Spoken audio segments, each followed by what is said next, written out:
Asegura México que enviará ayuda humanitaria a Cuba, principalmente alimentos, ante la prohibición de Estados Unidos para mandar petróleo a la isla. Presenta Claudia Sheinbaum el plan de justicia para trabajadoras y trabajadores agrícolas de San Quintín, en Baja California. Las acciones están enfocadas en salud, educación, trabajo y vivienda. Fuera ICE, el Servicio de Inmigración y Aduanas.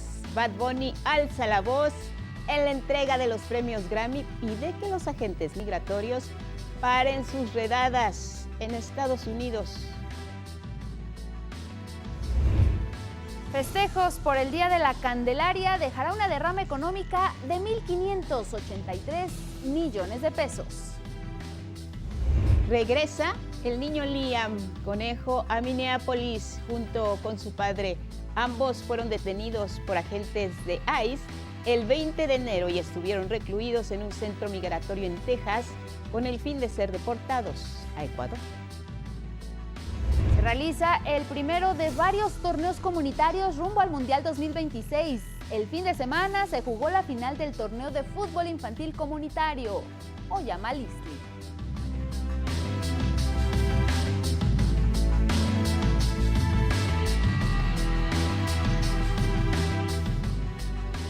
¿Qué tal? ¿Cómo están? Muy buenos días, bienvenidas, bienvenidos en esta nueva etapa de 11 Noticias. Elvira Angélica Rivera, ¿cómo está? Guadalupe, muy buenos días en este lunes 2 de febrero. Bienvenidas y bienvenidos a 11 Noticias a las 6. Así es, esperamos contar siempre con su preferencia, como ha sido a lo largo de muchos años en este horario de noticias y en todos los espacios que hacemos justamente para ustedes. Buenos días en radio 95.7 de FM, la frecuencia del Instituto Politécnico Nacional. Ya lo saben, las y los acompañamos a donde ustedes van. También disponibles en todas nuestras redes sociales, ahí las puede ver usted en la pantalla. El código QR que aparece lo pueden escanear, les lleva directamente a nuestra página con más información. Y en esta nueva etapa y siempre recibimos con mucho gusto sus opiniones y sus comentarios y pueden usar el hashtag 11 Noticias. Iniciamos.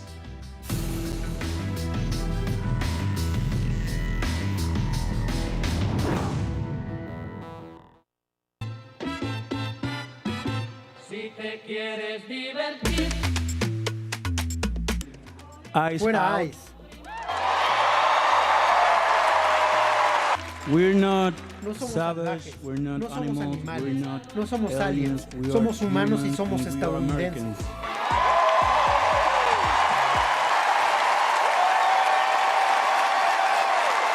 Americans. Nadie es ilegal en tierras robadas. Siento que necesitamos seguir peleando, levantando la voz y protestando.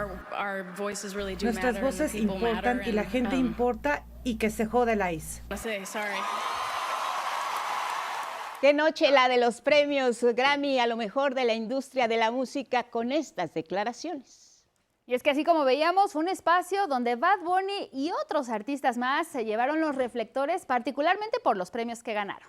Así es, las protestas contra las redadas también son en el mundo del espectáculo. Cero rechazo a la presencia de ICE en los Estados Unidos. Más adelante vamos a conversar particularmente de esto con nuestra compañera Paola Peralta. Por lo pronto, vámonos con otra información.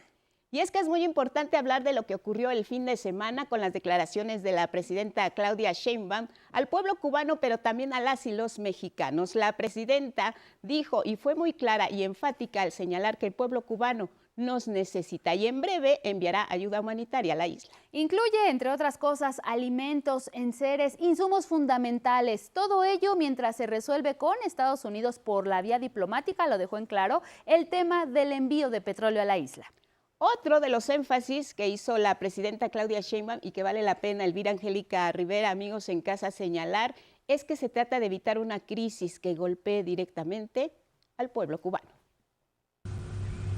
Esta semana estamos planeando una ayuda humanitaria a Cuba. Es una ayuda que va a hacer la Secretaría de Marina, de Alimentación y otros productos en lo que resolvemos de manera diplomática todo lo que tenga que ver con el envío de petróleo por razones humanitarias. La presidenta reiteró que en la llamada que sostuvo el pasado jueves con el presidente de Estados Unidos, Donald Trump, no se habló sobre el envío de combustible que ha realizado México desde hace varios años a Cuba en apoyo a sus ciudadanas y ciudadanos, pero enfatizó que su gobierno siempre, México, actuará con solidaridad.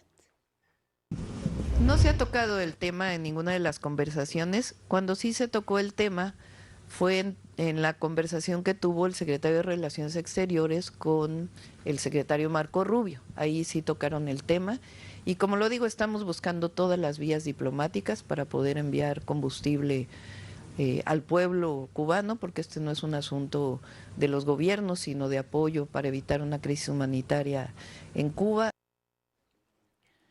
Y mire, en este contexto de estos pronunciamientos en favor de la ayuda humanitaria a la población, bueno, el gobierno de Cuba declaró que no alberga, no apoya, no financia ni permite organizaciones terroristas o extremistas.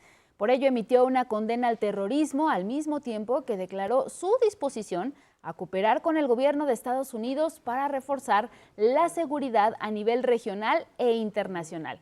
Esta cooperación, señaló el gobierno encabezado por Miguel Díaz-Canel, es sin renunciar a la defensa de su soberanía y su independencia.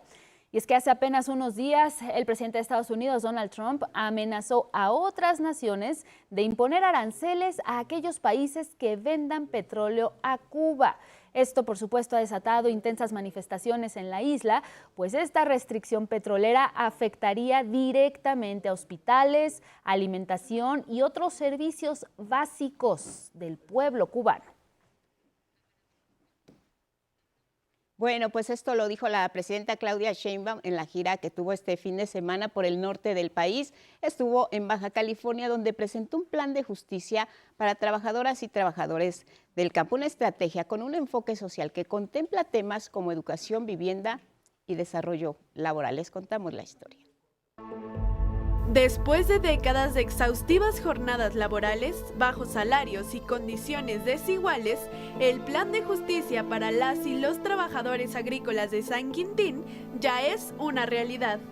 Durante su gira por Baja California, la presidenta Claudia Sheinbaum anunció el arranque de este proyecto integral, que busca saldar una deuda histórica con miles de jornaleras y jornaleros que sostienen una de las principales zonas de agroexportación del país. En lo laboral, a veces hay mucha sobreexplotación laboral, ¿verdad? A veces hay mucha injusticia. Y luego hay quien gana mucho de la cosecha y los trabajadores ganan poco.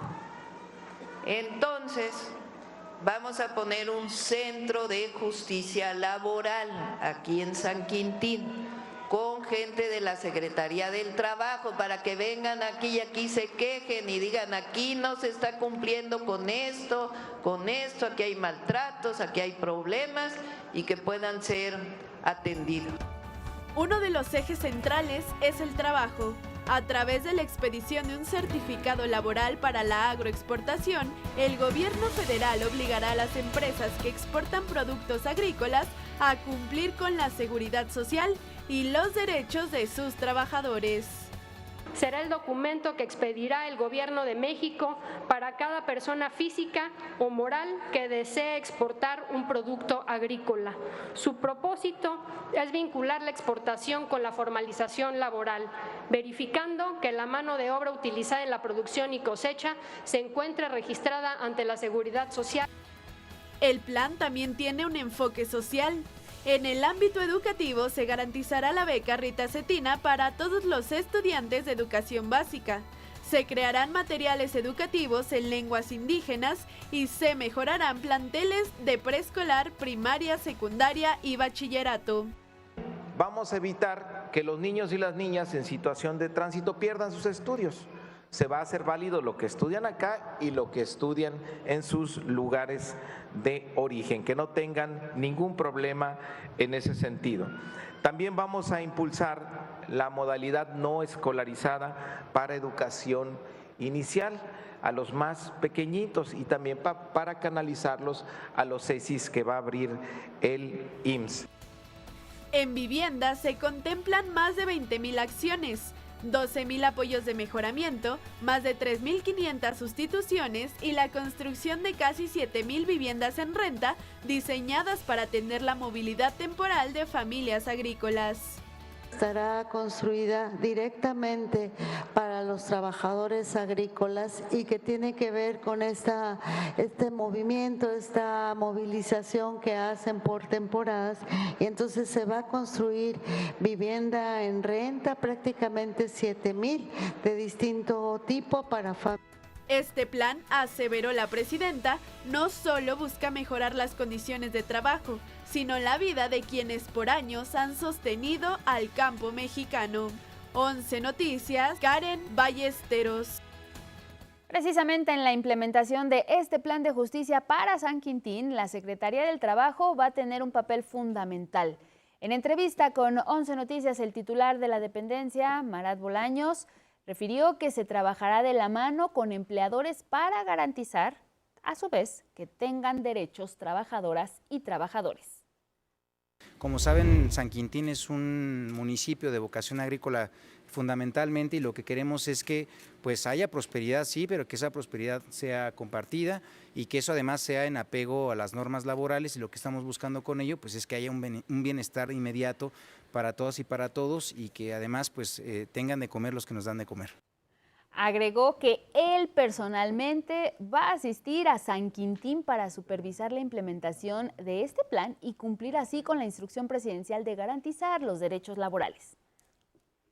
Revisemos otros asuntos. El senador Adán Augusto López anunció su salida de la coordinación de Morena en el Senado. Informó que va a retomar el trabajo en territorio rumbo a las elecciones de 2027. Al mismo tiempo rechazó que vaya a pedir licencia en el cargo o buscar incluso alguna embajada.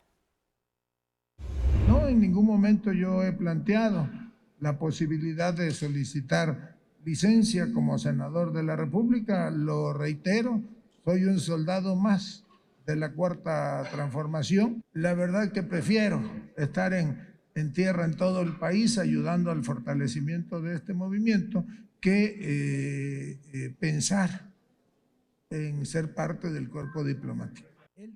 Ignacio Mier Velasco será ahora el nuevo coordinador de la bancada de Morena tras ser electo por las y los legisladores. En conferencia de prensa durante la cuarta reunión plenaria de senadores realizada en la antigua sede del Senado de Xicoténcatl, reconoció el trabajo de Adán Augusto y confió en que hará un buen desempeño en su nueva encomienda. Le deseamos a Adán que sea exitoso su trabajo. Es una circunscripción compleja, abarca la Ciudad de México, donde se definen buena parte del futuro político del país, y nosotros creemos que su experiencia, su habilidad, su talento va a ayudar en mucho al partido, al movimiento, para que sea posible el reto del 2027. Precisamente vamos a revisar cómo transcurrió esta reunión plenaria de Morena. Así es una reunión plenaria importante, la primera de este año, en la que se reiteró el llamado a la unidad del partido y a trabajar en favor de las y los ciudadanos y no de intereses personales. A esta plenaria, además de la militancia, asistieron algunos integrantes del Gabinete Federal, como la secretaria de Gobernación, Rosa Isela Rodríguez. También estuvo el canciller, el secretario del Trabajo y también el secretario de Economía. Y precisamente Marcelo Ebrard, secretario de Economía, aprovechó para adelantar que el acuerdo comercial con Estados Unidos y Canadá no está en riesgo. Nos cuenta más Axel Meneses. Con un llamado general a la unidad al proyecto de gobierno de la presidenta Claudia Sheinbaum, se llevó a cabo la cuarta reunión plenaria de Morena en la Cámara de Diputados. La presidenta del partido, Luisa María Alcalde, hizo un llamado a dejar atrás las aspiraciones personales y sumarse a fortalecer la democracia de México. Lo más importante, y aquí con eso concluyo, es la unidad, compañeras y compañeros. A todos nos tiene que quedar claro que por encima de nuestro deseo legítimo, nuestra aspiración legítima de participar, pues por encima de eso está el proyecto de país. En tanto, la secretaria de Gobernación pidió lealtad y compromiso con el proyecto de gobierno de la presidenta Claudia Sheinbaum. Este respaldo nos envía un mensaje contundente. La confianza del pueblo es sagrada y nuestra lealtad al proyecto debe ser absoluta. No tenemos derecho a fallar. Sigamos su ejemplo de entrega y trabajo incansable, porque en nuestras manos está consolidar el legado de este movimiento. Por su parte, el secretario de Relaciones Exteriores, Juan Ramón de la Fuente, pidió a las y los legisladores unidad y acción conjunta entre el Poder Legislativo y Federal en favor del pueblo mexicano. Me parece fundamental que en estos momentos el diálogo, como bien lo ha dicho el diputado Monreal, con el Congreso, independientemente de las cámaras que tienen sus tareas específicas, sea fluido, sea directo, porque son tiempos de unidad y tiempos de acción conjunta. El secretario de Economía, Marcelo Ebrard, afirmó que el TEMEC no está en riesgo pese a amenazas arancelarias de Estados Unidos y dijo que México buscará fortalecer el tratado. Nuestro objetivo entonces, ya terminada esa consulta junto con Estados Unidos, es que el tratado se perfeccione, pero que reduzcamos este año la incertidumbre en torno al tratado. Eso nos va a ayudar mucho. Por último, el secretario del Trabajo, Marat Bolaños, dijo que la reducción de la jornada laboral a 40 horas no tendrá como consecuencia la disminución de salario, derechos ni prestaciones, pues se blindarán en la reforma para que no afecten a las y los trabajadores. En ningún caso la reducción implica la reducción de sueldos, salarios ni prestaciones de las personas trabajadoras, que esto fue además un encargo muy importante por parte de los trabajadores y por supuesto también por nuestra presidenta. 11 Noticias, Axel Meneses. Eso en lo referente a Morena, pero por separado, el Partido Revolucionario Institucional y el Partido Acción Nacional también realizaron su reunión plenaria previo a los trabajos del segundo periodo de sesiones ordinarias en el Congreso de la Unión. Bueno, pues ambos partidos refrendaron su rechazo a la reforma electoral que es impulsada por el Poder Ejecutivo. El PRI refirió que se trata de una reforma que busca destruir al país y respaldó la intervención militar de Estados Unidos en México. Podemos recibir colaboración internacional pagando en el sector salud y en el tema más importante que es el de seguridad. ¿No pueden venir de otros países a ayudarnos? Nosotros respaldamos absolutamente la determinación de los gobiernos que son aliados de nosotros, como el gobierno de Estados Unidos, de participar en destruir el crimen organizado en México y a los narcopolíticos de México. En tanto, en el Senado de la República, el PAN reprochó que Morena no haya querido sentarse a dialogar sobre esta reforma y pugnó por implementar una segunda vuelta electoral. También rechazó la eliminación de la representación proporcional, es decir, aquellas legisladoras y legisladores plurinominales. Si en los 300 distritos de este país, todos los distritos se ganaran así, 51-49, no habría un solo legislador de oposición, ni uno, cuando prácticamente la mitad del país votó por la oposición. Las plenarias de los partidos son el preámbulo para el inicio del periodo de sesiones en el Congreso. Ya vamos por el segundo periodo ordinario. La presidenta de la Cámara de Diputados, la panista Kenia López Rabadán, declaró el inicio formal de estas actividades desde el Palacio Legislativo de San Lázaro. El Congreso General de los Estados Unidos Mexicanos abre hoy, 1 de febrero de 2026, el segundo periodo de sesiones ordinarias del segundo año de ejercicio constitucional de la 66ª legislatura. Mañana fría en la Ciudad de México, 6 grados centígrados, y a continuación les compartimos las condiciones meteorológicas para las próximas horas. Para este lunes 2 de febrero de 2026, el Servicio Meteorológico Nacional de la Conagua pronostica que gran parte de México seguirá bajo la influencia del Frente Frío 32, acompañado de una masa de aire ártico, lo que mantendrá ambiente de muy frío a gélido, especialmente en el norte, centro y oriente del país, con probables heladas y densos bancos de niebla en zonas altas. Se esperan lluvias y chubascos en el sureste y occidente, así como posible nieve o aguanieve en montañas altas como el Popocatépetl o Pico de Orizaba. Las lluvias más fuertes pueden ocasionar en entidades como Veracruz, Oaxaca, Guerrero y Chiapas, y las temperaturas mínimas serán bajas en muchas zonas de nuestra geografía. El norte sigue sin dar tregua en el Istmo y Golfo de Tehuantepec, con rachas de viento que pueden llegar hasta los 100 kilómetros por hora y un oleaje de hasta 5 metros de alto, por lo que deben tomar todas las precauciones necesarias, mientras el contraste se da a lo largo de toda la costa del Pacífico, donde podrían ver máximas más cálidas por la tarde, llegando incluso a más de 35 grados Celsius. 6:27 en la hora del centro. Es un día muy tranquilo en la Ciudad de México, Elvira Angélica Rivera, y seguramente en muchas partes del país, porque sí, todos estamos esperando que llegue la hora de festejar en grande el Día de la Candelaria. Y recordar también que es un día festivo por el aniversario, en la conmemoración de nuestra Constitución de 1917. Sabemos que se celebra el 5 de febrero, sin embargo, pues se recorre. Hoy no hay clases, tampoco bancos, es importante que lo tomen en cuenta. Sí, fin de semana largo, las operaciones bancarias ya lo saben, los más de 36,000 cajeros automáticos a lo largo y ancho de... Así es, de todo el país, que no hay pues el horario habitual, pero de cualquier forma aquí les estamos informando. Así es. Más adelante nos vamos a ir a la pausa a las 6:27 en la hora del centro. Hablaremos de la inauguración del último tramo del tren interurbano El Insurgente. Estaremos en vivo, la presidenta también va a hacer acto de presencia para cortar el cordón inaugural. Así es, información por supuesto deportiva, cómo le fue a México en la Serie del Caribe, no sin antes la cultura, la ciencia y también información internacional. Regresamos.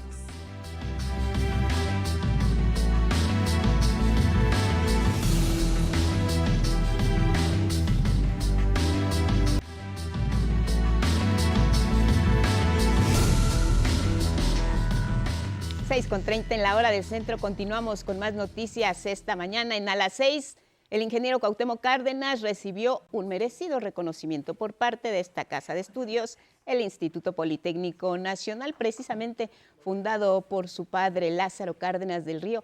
Hace ya 90 años, Gilberto Molina estuvo en una interesante plática con el ingeniero. Hablaron de distintos temas y aquí les presentamos la entrevista. En este momento hacen su arribo el doctor Arturo Reyes Sandoval y el ingeniero Cuauhtémoc Cárdenas Solórzano.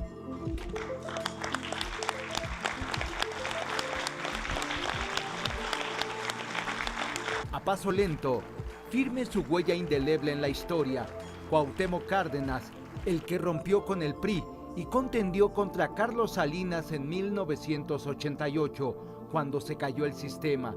3 veces candidato presidencial, primer jefe de gobierno electo del Distrito Federal. Fue distinguido con el doctorado honoris causa por el Instituto Politécnico Nacional. Habló en exclusiva con Canal 11, entre otros temas, del apoyo de México a Cuba.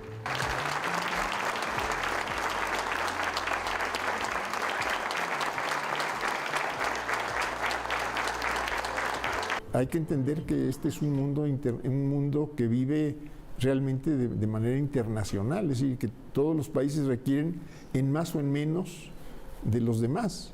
Y entonces yo no veo decir por qué tanto ruido y tanto escándalo en relación a un petróleo que al final de cuentas se está vendiendo.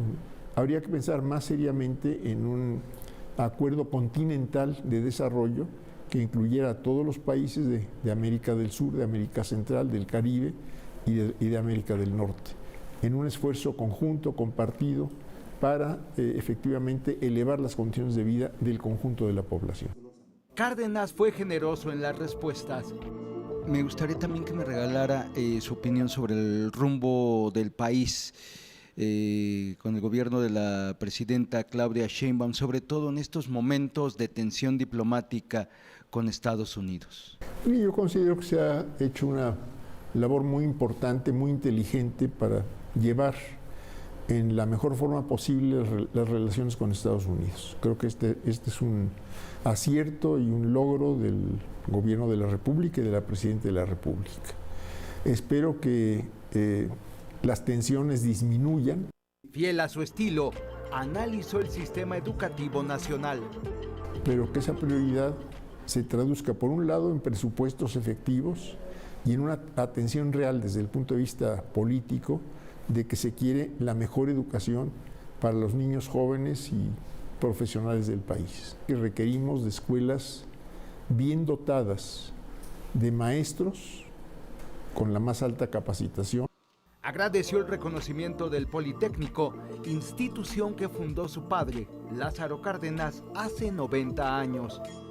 Esto constituye para mí realmente un hecho muy emotivo, de mucha profundidad emocional para mí. Estoy muy satisfecho, muy contento de haber recibido este reconocimiento del Politécnico y muy agradecido con su consejo consultivo y con sus autoridades, con su director general. Imágenes de Christopher Dávila, punto de referencia, Gilberto Molina.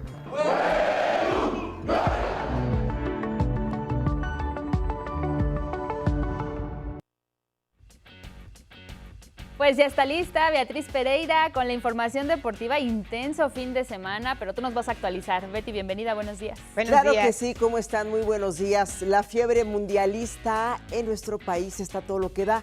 Como parte de los torneos comunitarios que se realizan con motivo del Mundial 2026, este fin de semana se disputó la final del primero de ellos. Diana Zárate nos informa.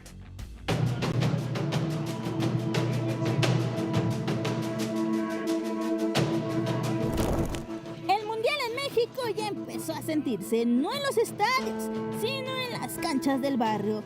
A 130 días de la Copa del Mundo 2026, la Magdalena Mixhuca se llenó de fútbol, familias, porras y sonrisas con la final del torneo de fútbol infantil comunitario Oyamalitzli, el primero de varios torneos comunitarios que se realizarán rumbo al Mundial. 7,648 infancias, 1,000 de ellas en la categoría femenil.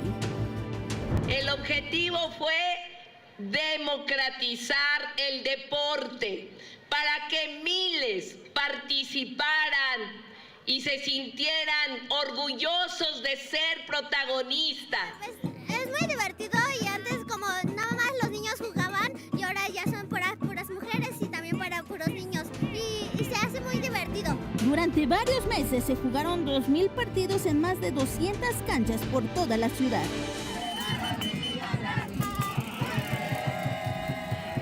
Los 4 mejores jugadores del torneo, 2 niñas y 2 niños, tendrán la oportunidad de portar la bandera en el juego de reinauguración ante Portugal. Con imágenes de Miguel Escobar y Marlene Mortera, 11 Noticias. Diana Zárate. El arbitraje mexicano femenil y su historia. Las silbantes Catitzel García como central, acompañada por Sandra Elizabeth Ramírez, Karen Janet Díaz, Karen Hernández y Diana Pérez Borja, se convirtieron en el primer cuerpo arbitral totalmente mexicano en dirigir la primera final de la Copa de Campeonas Femenil de la FIFA. Esto se disputó entre el Arsenal y el Corinthians en el Emirates Stadium de Londres, donde Arsenal se coronó y se convirtieron en las primeras campeonas intercontinentales de clubes. Esto al vencer en la final 3-2 al Corinthians, siendo este un torneo que marcó un capítulo en el fútbol femenil. El tenista español Carlos Alcaraz se coronó en el Australian Open, el primer Grand Slam del año, y lo hizo con tan solo 22 años. Es el más joven en ganar los 4 Grand Slams. Alcaraz venció en la final al serbio Novak Djokovic y logra con ello levantar el último Grand Slam que le faltaba, teniendo ya en su palmarés el Roland Garros, Wimbledon, el Abierto de Estados Unidos y ahora también el Abierto de Australia, teniendo así un total de 7 títulos de Grand Slam en su carrera. Además, con este campeonato se consolida como número 1 del ranking de la ATP y logra su 7º Grand Slam en su carrera. El futbolista francés Alain Saint-Maximin anunció su salida del Club América, esto luego de denunciar actos de racismo en contra de uno de sus hijos, una situación que lo llevó a tomar la decisión de abandonar el club mexicano y priorizar el bienestar de su familia. Tras estos actos y previo al partido de este sábado entre América y Necaxa, correspondiente a la jornada 4 del torneo Clausura 2026, el América se manifestó colocando una pancarta en contra del racismo. Envió así un mensaje de rechazo a la discriminación y de apoyo a su entonces jugador. Sin embargo, horas después se confirmó la salida del atacante, quien había llegado como refuerzo en agosto de 2025 y disputó 15 partidos con el conjunto azul crema. México vivió un arranque adverso en la Serie del Caribe Jalisco 2026 con 2 derrotas en la jornada inaugural. Primero, México Verde, representado por los Tomateros de Culiacán, cayó 5-4 ante Puerto Rico, que dejó tendido en el terreno al conjunto mexicano en la 9ª entrada. Más tarde, México Rojo, con los Charros de Jalisco, debutó con la derrota 5-4 ante la República Dominicana, un duelo cerrado que se definió en las entradas finales. Este lunes México Verde tendrá jornada de descanso, mientras que el México Rojo buscará su primera victoria cuando enfrente al equipo de Panamá. En el fútbol no todo es polémica, también hay momentos que tocan el corazón. En la Bundesliga, antes del partido entre el Colonia y el Wolfsburg, el árbitro alemán Pascal Kaiser sorprendió a todos al proponerle matrimonio a su novio en la cancha. El momento llenó de emoción y celebración, pues se volvió viral, demostrando que el amor y el deporte pueden crear también historias inolvidables. Hasta aquí con información deportiva, Angie, Lupita. Bueno, los contrastes que podemos ver en la cancha, por un lado esto que nos enorgullece, la celebración, bueno, nos contagia de la buena vibra, y lo otro, totalmente condenable por donde se vea la situación del futbolista francés que decide abandonar las canchas mexicanas por cuestiones de racismo, Betty.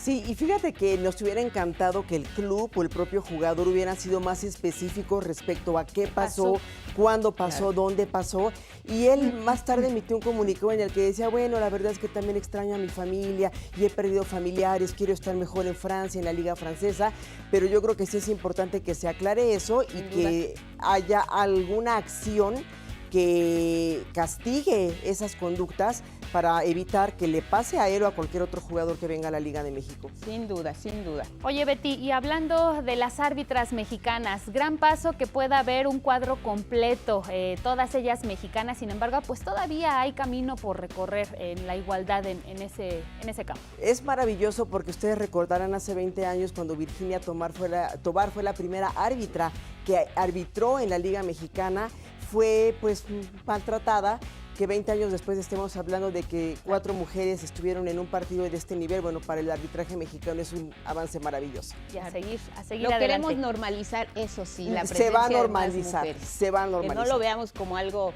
bueno, la nota, pero que sea algo exactamente, ya así debe ser.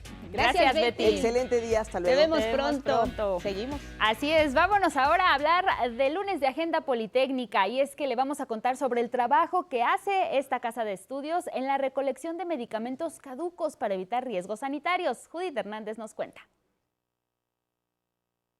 Es día de Agenda Politécnica y hoy hablaremos del impacto negativo que puede tener en el medio ambiente el manejo inadecuado de medicamentos caducos y de la campaña de recolección de estos medicamentos caducos o en desuso que se realiza aquí en el IPN. Vamos a ver de qué se trata.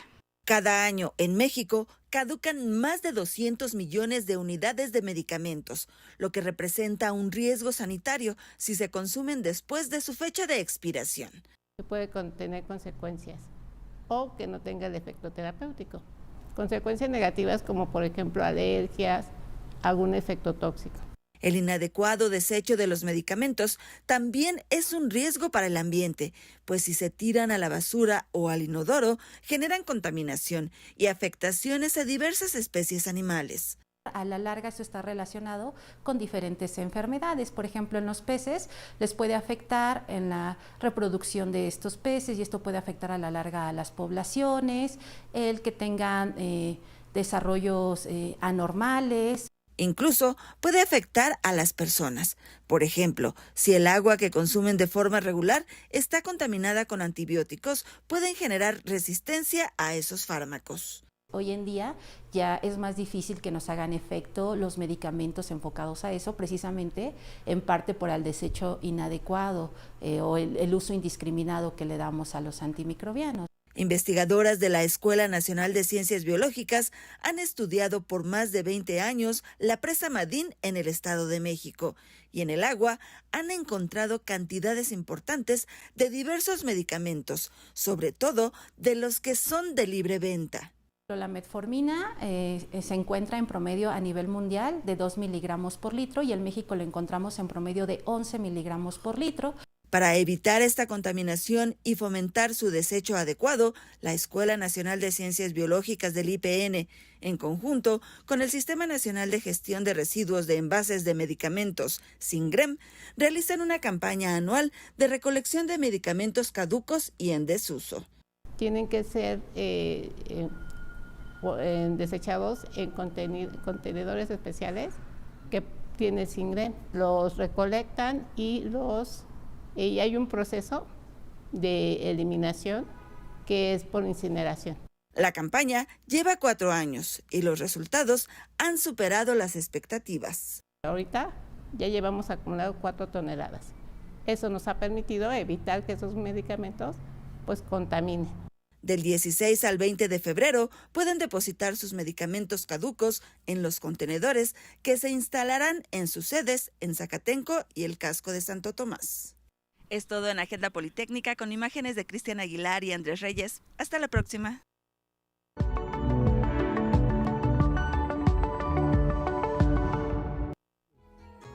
Bueno, queremos darle la bienvenida a Miguel. Estamos en una nueva etapa aquí a las 6, Miguel. Y por supuesto que tu escenografía tenía que ser a la altura de los temas culturales de nuestro país y más allá de las fronteras. Te doy la bienvenida con mucho gusto, Miguel. Muchas y traes gracias. Muy buena información esta mañana. Exactamente, ¿qué te parece? Adelante. Vamos para adelante. Bueno, pues el talento del joven percusionista Moisés Ulloa traspasa fronteras y su trabajo en la marimba continúa perfeccionando constantemente. Vamos a ver la siguiente historia. Entre multitud de trajes sobrios que vistieron músicas y músicos, uno destacó por el desparpajo de su camisa rosa arremangada y sobre todo por su habilidad con las baquetas.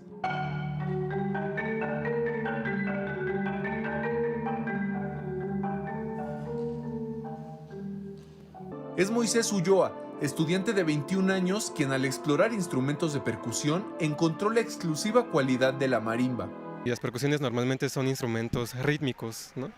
Pero la marimba, además de ser rítmico, ofrece la oportunidad de tocar melodías y armonías. En sus manos el sonido de este instrumento popular adquiere una dimensión exquisita. Aquí en México pocas veces se pueden apreciar conciertos para marimba y orquesta y rara vez más todavía estrenos, ¿no? Entonces, pues sí es muy emocionante para mí tener la oportunidad de interpretar ese concierto. Al ganar un concurso en Australia, obtuvo los derechos del concierto ucraniano para marimba de Sergei Golovko y la licencia para estrenarlo a nivel mundial en México. Y él lo compuso más como desde su dolor por su país, por lo que está atravesando. Creo que cualquier guerra es dolorosa para quien sea. Y él trató de plasmar eso en su composición. Joven talento de la orquesta Carlos Chávez que ha ganado concursos en Costa Rica y Portugal, pero aspira a seguir perfeccionando su técnica. Aspiro a estudiar la maestría en los próximos meses que vienen. Me gustaría estudiar la maestría en Europa. De hecho, tengo una invitación de una beca para estudiar la maestría en Bélgica. Pero estoy abierto a cualquier oportunidad que se me aparezca y pues siempre me ha gustado soñar en grande. Entonces me gusta como pensar que voy a pertenecer a alguna de las mejores orquestas, no del país, sino del mundo, ¿no? Resonantes ovaciones tras la ejecución del concierto ucraniano para marimba detonaron reacciones emotivas en el público de Los Pinos. La verdad me transportó mucho a películas, a situaciones, fue una sensación agradable, la verdad lo disfruté mucho. Fue magnífico, fue una experiencia fantástica. ¿Qué le transmitió? La paz en mi cuerpo y la alegría. Con imágenes de Christopher Dávila, 11 Noticias, Mauricio Romo. Bueno, y más música. La Orquesta Sinfónica de San Miguel de Allende lo había prometido. Brilló por primera vez en Guanajuato, tierra de cultura y tradición. Vamos a ver la historia. Parecía una noche común la del 28 de enero. Mientras en el número 82 de la calle Mesones, luces ambarinas maquillaban la fachada del Teatro Ángela Peralta, dentro, todo listo para el suceso. Estaba por nacer la Orquesta Sinfónica de San Miguel de Allende.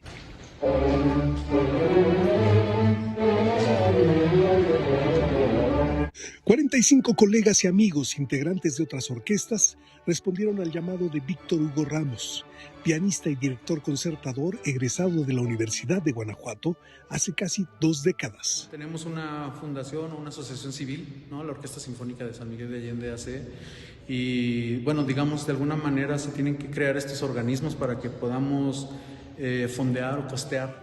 La idea para esta primera temporada es presentar un concierto al mes. ¿No? Tenemos este concierto inaugural, posteriormente San Valentín, el concierto de primavera, las infancias, ¿no? Y tenemos el Día de la Madre, y ahí terminaría la primera parte de la temporada 2026. Músicos de la orquesta participaron como solistas y la reacción del público correspondió a la magnitud de la propuesta. ¿Qué le parece que San Miguel de Allende ya tenga una orquesta sinfónica? Me parece formidable y a disfrutarla, y qué mérito, de veras. Increíble, la verdad. Me sorprendió mucho que para la primera vez estaban como súper profesionales. Él es Carlos Reyes, violista desde hace 3 décadas, integrante de la orquesta de la Universidad de Guanajuato y participante en este concierto. Oye, buena idea que tenga San Miguel su orquesta propia, ¿no? Sí, claro. Además, en esta tierra ávida de mucha cultura. Ocupadas la mayoría de las 407 localidades de este teatro inaugurado por la soprano Ángela Peralta en 1873. Ahora como entonces, un momento sin precedente. Primer concierto de la Sinfónica de San Miguel de Allende. 11 Noticias, Miguel de la Cruz. Bueno, pues así en San Miguel de Allende. Vámonos al libro del día, es Hijas de la Historia 2, las mujeres que construyeron a México, de Isabel Revuelta Po, editado por Planeta. Este libro en voz de su autor. En realidad es un libro en 2 volúmenes. Son 18 mujeres que se entrelazan en los periodos de la historia en que les tocó vivir. Es un paliativo lo que yo trato de hacer, para echar luz sobre la historia de las mujeres a lo largo de lo que ha sido esta nación. Y en esta ocasión son 2, en este segundo volumen de Hijas de la Historia 2, desde la Reina Roja de Palenque hasta la trepidante vida de Leonora Carrington, que muere en 2011. Hilar sus vidas al proceso. Las biografías son fantásticas, son datos duros. Bordar lo que hicieron en un proceso histórico, ese es a lo que le doy prioridad. Bueno, y leo con el 11 tuvimos sala de lectura en la librería Rosario Castellanos con Mauricio Carrera, autor de La Derrota de los Días, editada por el Fondo de Cultura Económica. Se enviaron más de 1900X y comenzamos la nueva lectura Hasta que empieza a brillar, así es el título, de Andrés Newman, editada por Alfaguara. Leeremos 19 páginas por día y la sala de lectura será el domingo 15 de febrero al mediodía dentro del Festival Internacional de Escritores de San Miguel de Allende. El primer X es de Lulú G. Delgado y dice: Andrés Newman nos revela la literatura que habita en un diccionario y en la vida de su creadora, acercándonos a un personaje fabuloso, María Moliner. Gracias por esta aportación. Comenzamos la lectura y seguimos leyendo. Hoy es cumpleaños 71 del poeta polaco Leszek Engelking. En su honor, el poema del día Duerme, que dice: duerme, temor, no sueñes. Si no puedes de otra manera, duerme con los ojos abiertos. Que lo solicite, lo comparto completo por X, @Miguel de solo la D, L.A. Cruz. Hasta aquí Cultura. Me robo el título del libro Hasta que empieza a brillar para destacar el nacimiento de esta nueva orquesta en San Miguel de Allende, en el Ángela Peralta, con este público sorprendido y con profesionales de primera, juntos por primera vez, Miguel. Exactamente, una orquesta más en el país. Nada mal, ¿eh? Nada más y nada menos. Imagínate los nervios de la primera vez. Pero me decías, tras bambalinas, profesionales que siempre reaccionan de inmediato, sea un nuevo director, en la primera vez que tocan juntos, en fin, ¿no? Tienes razón. El arranque con ese profesionalismo pues, se notó. Ay, Miguel, pues qué delicia. Y nos faltan todavía las infancias ya del niño, el del 14 de febrero que mencionaban. Exacto. Y el 10 de mayo. Y el 10 de mayo. Eso, pues ahí está la orquesta en San Miguel de Allende. Miguel, gracias. Gracias. Te vemos mañana. Nos vemos con mañana. El gusto de siempre. Seguimos.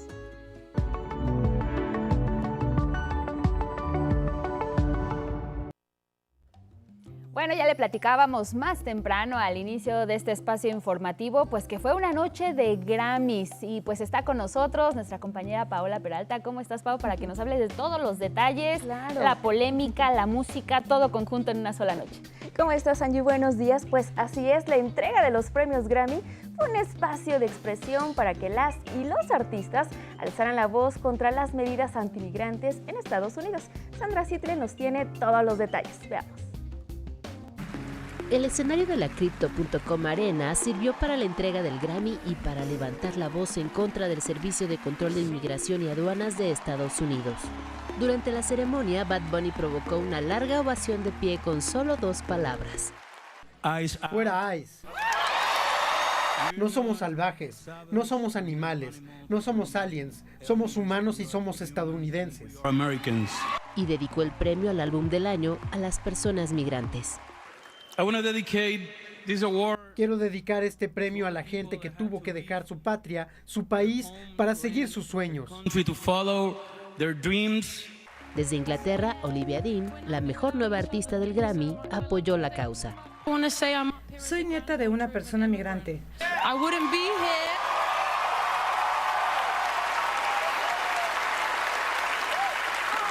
Soy producto de la valentía y esas personas necesitan ser celebradas. Al recibir el premio a Canción del Año por Wildflower, Billie Eilish se unió al reclamo. Nadie es ilegal en tierras robadas.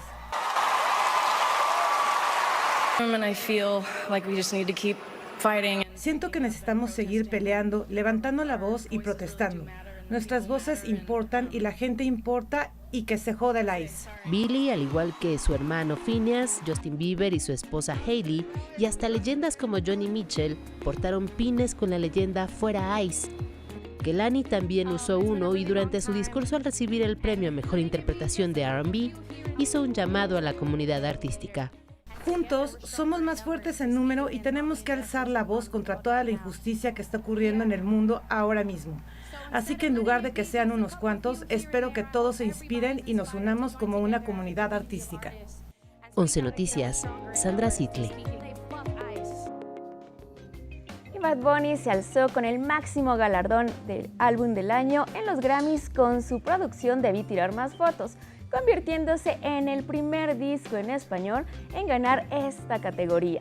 El cantante puertorriqueño también logró 2 premios más: Mejor Álbum de Música Urbana y Mejor Interpretación de Música Global por EO.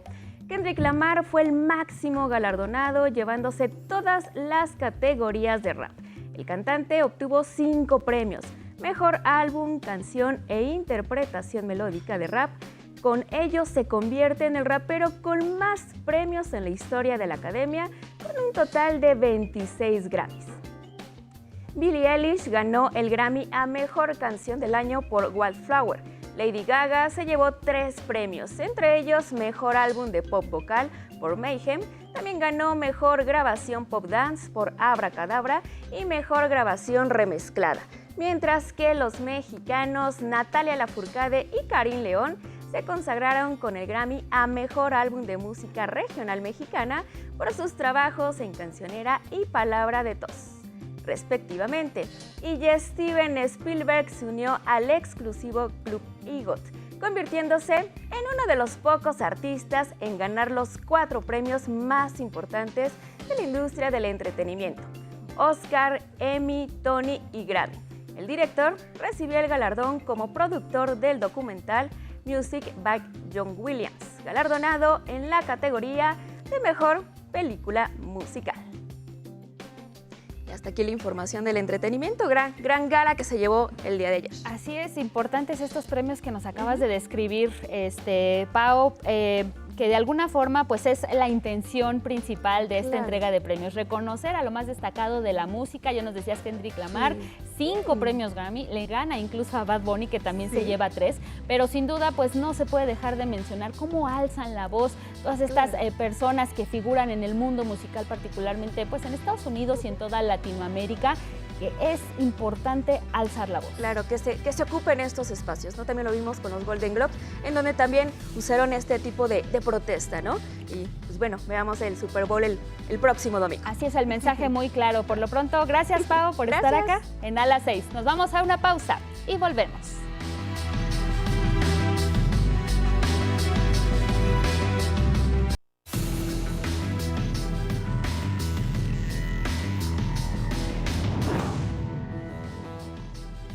A las 7 en la hora del centro, un resumen esta mañana en nuestro espacio a las 6. Lunes de inauguración del último tramo del tren interurbano El Insurgente conectará la estación Santa Fe con la terminal de Observatorio. Asume Ignacio Mier Velasco la coordinación de la bancada de Morena en el Senado tras la salida de Adán Augusto López. Participan niñas y niños en el Parlamento Infantil 2026. Entre sus propuestas está que haya mejor infraestructura en su comunidad, más seguridad y acceso a servicios básicos.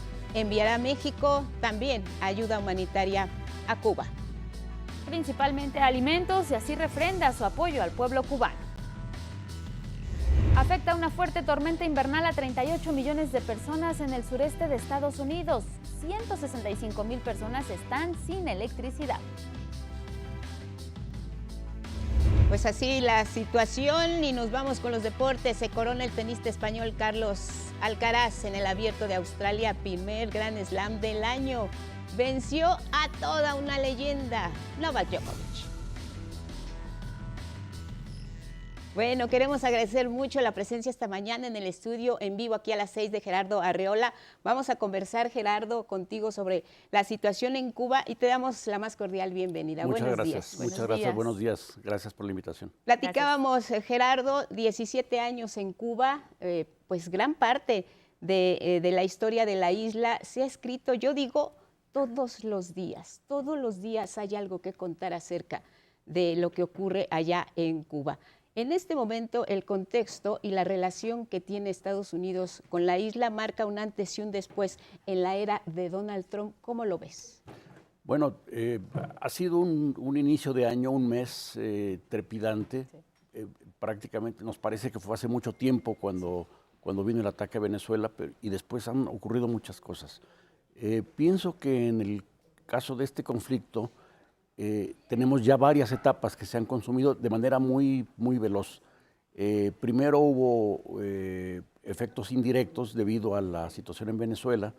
Después hubo una confrontación directa cuando Trump decide amenazar con aranceles a los países que suministren petróleo. Sí. Y ahora estamos viendo en los últimos días, casi horas diría, el fin de semana estamos viendo un siguiente escalón en el conflicto, en el que las dos partes empiezan a verbalizar la idea de diálogo y negociación.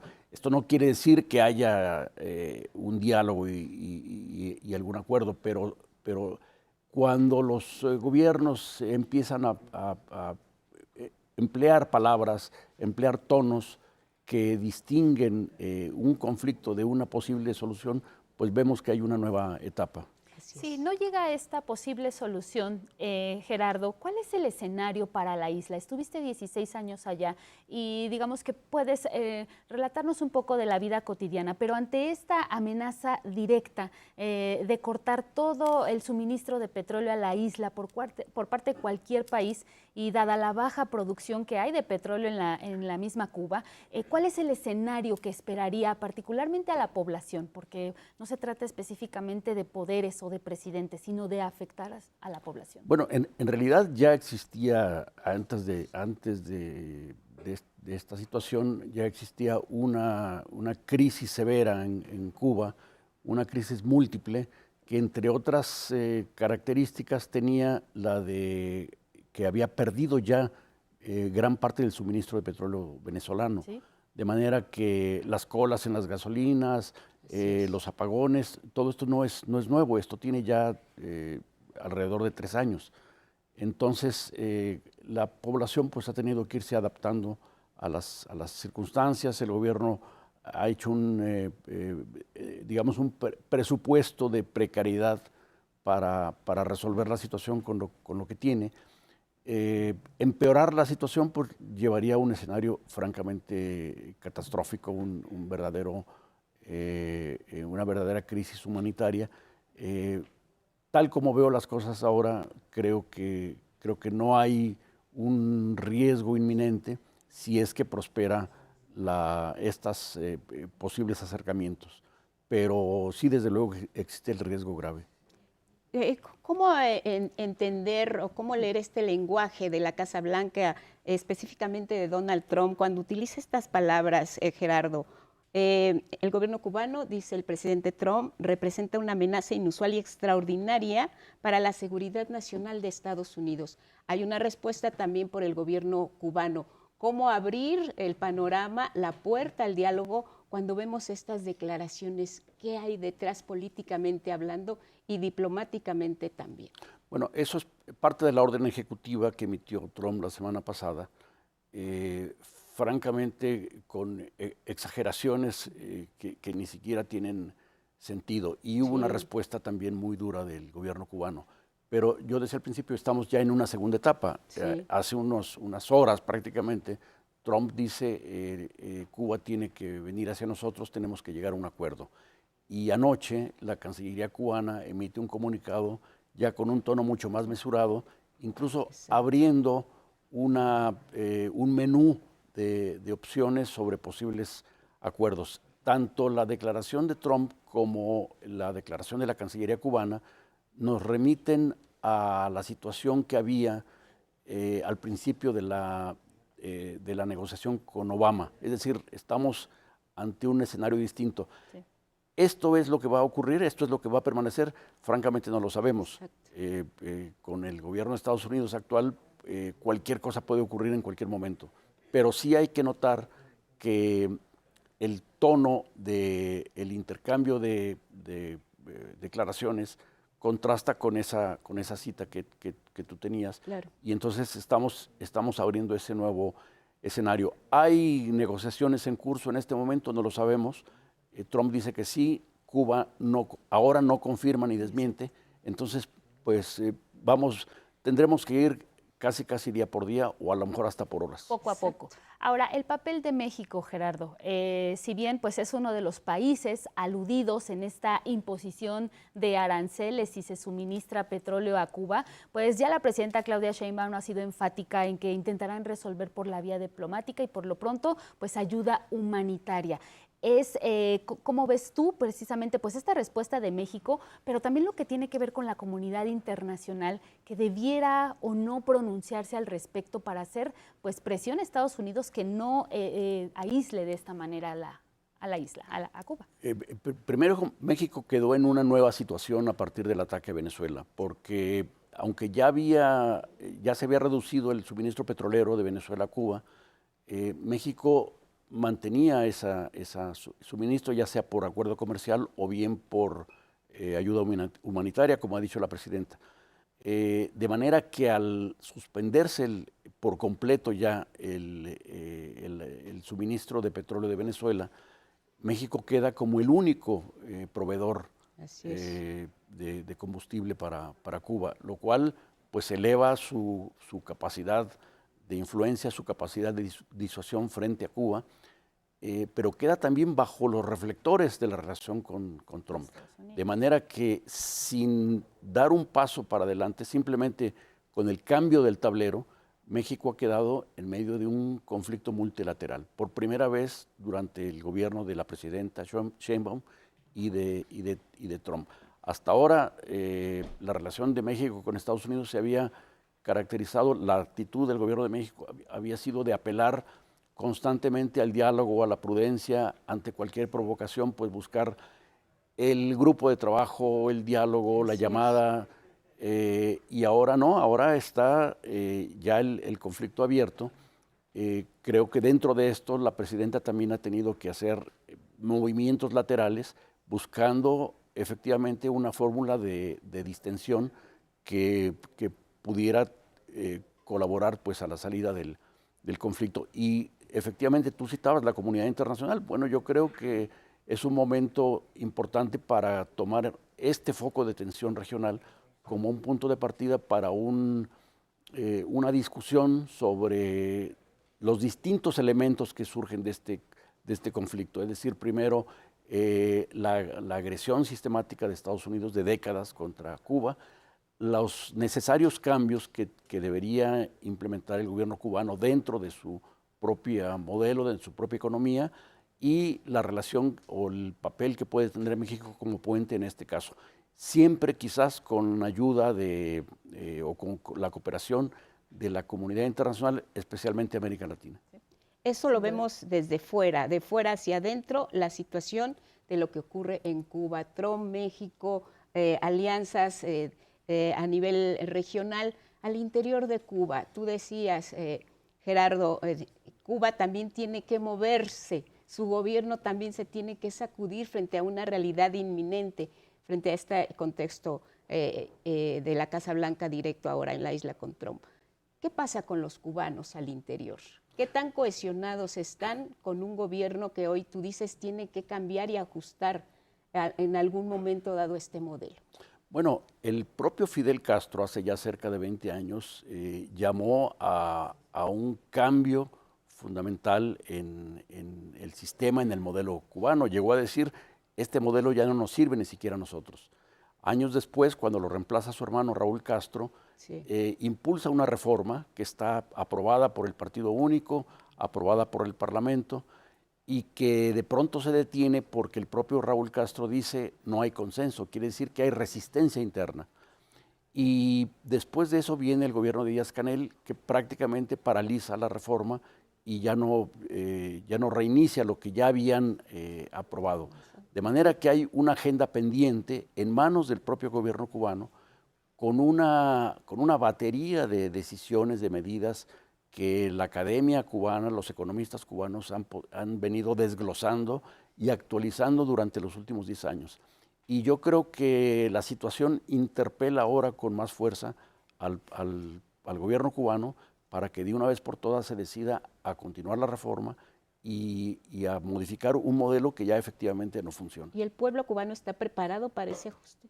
Bueno, cada vez que hubo pequeñas aperturas, pequeñas reformas, desde los años 90, después de la caída del muro de Berlín, del campo socialista, cada vez que ha habido espacios, la población cubana ha respondido con gran interés, con gran iniciativa y con gran capacidad de innovación, de proposición, de manera que los espacios que se abran con toda seguridad que pueden ser, no solamente son aprovechados, seguramente son demandados ahora por la misma población cubana. Gerardo, ¿Estados Unidos busca cooperación con Cuba o busca una rendición a sus propios intereses? Bueno, el discurso de Trump ahora es extremadamente agresivo, pero las negociaciones o las discusiones entre Cuba y Estados Unidos empezaron prácticamente desde el triunfo de la Revolución Cubana. Es decir, llevamos casi 70 años en las que los dos gobiernos han estado intentando acercarse, han llegado a algunos acuerdos parciales, laterales. Está claro que la presión económica de los Estados Unidos no ha logrado el propósito inicial, que era modificar el sistema político cubano. Más bien la situación internacional y el desplome del campo socialista y la obsolescencia del modelo es lo que ha ido destruyendo la propia capacidad de reacción del gobierno cubano. Entonces, hay dos elementos, la parte de la agresión de Estados Unidos y la parte de la necesidad de cambios dentro de Cuba. Creo que ahí está la combinación de lo que pudiera ser una salida de fondo más allá de esta coyuntura. Así es, muy bien, pues nos interesaba mucho, Gerardo, escuchar tu punto de vista. Gerardo Arreola, periodista, colega, quien estuvo 17 años en Cuba, voz autorizada para hablar de este tema, que no sea la primera vez. Un placer. Gracias, Gerardo. Gracias. Un gusto. Gracias. Estar con ustedes. Gracias y buenos días, y seguimos con más. Así es, nos vamos con otros temas, porque mire, ya le adelantábamos desde la semana pasada que a partir de este lunes 2 de febrero ya el tren interurbano, el Insurgente, que une al Valle de Toluca con la Ciudad de México, va a operar al 100%. Este mismo lunes va a ser inaugurado el último tramo, el que llega hasta la terminal de Observatorio. Por eso nos enlazamos con Karen Ballesteros. Se encuentra en el lugar para que nos cuente más de esta inauguración que ya en unos momentos más va a iniciar. ¿Cómo estás, Karen? Buenos días. Hola, ¿qué tal? Muy buenos días, amigas, amigos del 11, Angélica, Guadalupe. Así es, pues hoy es un día clave para la movilidad en el Valle de México, y es que, como bien ya lo mencionaban, hoy entra en operación por completo el tren interurbano El Insurgente, que conecta el estado con la Ciudad de México. Y es que alrededor del mediodía el gobierno federal pondrá en marcha las 2 estaciones que faltaban de este transporte, que se trata de Vasco de Quiroga y Observatorio. Así ahora la población del Valle de México podrá realizar un recorrido desde Sinacantepec hasta Observatorio en un tiempo aproximado de 1 hora, cuando antes, nos comentan, se realizaban más de 2 horas y media en este trayecto. Y además es importante mencionar que se realiza esta conectividad en Observatorio, que es un punto estratégico para la movilidad en la capital del país. Sin embargo, este sistema no solo ayuda al transporte. Pudimos platicar hoy con algunas de las personas que viven y que utilizan este tren, y bueno, esto fue lo que nos mencionaron acerca de los cambios que han notado a raíz del funcionamiento del tren Insurgente. Escuchemos. Porque yo voy hasta la universidad, hasta allá, y entonces llego más rápido y me siento más segura. Antes me hacía 1 hora y media y ahora me hago 25 minutos. Mucho más seguro. Para mujeres es mucho más seguro porque adentro hay mucha seguridad. Y más en los vagones siempre va a haber un policía que te está auxiliando, te está diciendo que si estás bien. Hay mucha seguridad ya, y también pavimentación, más que nada del otro lado. 40 minutos es de aquí al centro de Toluca.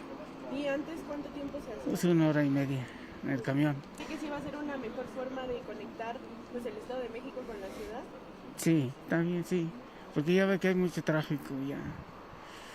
Sí, Y recordemos que el tren Insurgente está conformado por 7 estaciones: Sinacantepec, Toluca Centro, Metepec, Lerma, Santa Fe, Vasco de Quiroga y Observatorio, que, como les mencionaba, hoy entran en operación, y este estará funcionando en un horario de 5 de la mañana a 12 de la noche. Es la información que les tenemos desde la estación Santa Fe. En las imágenes, mis compañeros Yoyin Pasol y Leonardo Carpio. Regresamos con ustedes al estudio. Oye, Muy buenos días. Karen, importante esto que mencionas, el horario a partir de las 5 de la mañana, y pues ya veíamos estos testimonios que nos compartías, pues las personas destacan particularmente pues el tiempo de traslado, también la seguridad, muy importante, pero a mí me gustaría saber si en estos días festivos, por ejemplo hoy, el horario es el mismo desde las 5 de la mañana. No, hoy, justamente por ser día 2 de febrero, día festivo, el horario es a partir de las 7 de la mañana y sí concluirá hasta las 12 de la noche, entonces ya saben que pueden utilizarlo en este tiempo.